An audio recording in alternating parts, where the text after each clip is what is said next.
Hello everyone, আমি আলিশা। আর এটা হচ্ছে গিয়ে আমার অষ্টমঙ্গলার মিনি ব্লগ। তো অষ্টমঙ্গলার দিন আমি বাড়িতে আমার ফ্ল্যাটে সমস্ত গিফট ফিফট আনপ্যাকড করা হয়েছিল। ওগুলো সব গুছিয়ে টুচিয়ে আমরা চলে গেলাম বাড়ির উদ্দেশ্যে, মানে আমার বাপের বাড়ির উদ্দেশ্যে।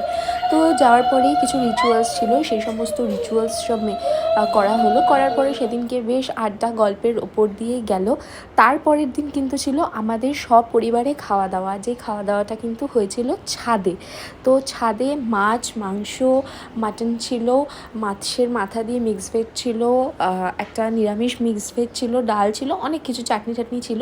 তো সবার আগে যেটা করা হলো, জামাই আদর যেহেতু আগে করতে হয়, যেহেতু অষ্টমঙ্গলা, তো আমাকে কেউ পাত্তা না দিয়ে ফার্স্টেই সমস্ত রান্না হয়ে যাওয়ার পরেই শান্তনুকে খেতে দিয়ে দেওয়া হলো।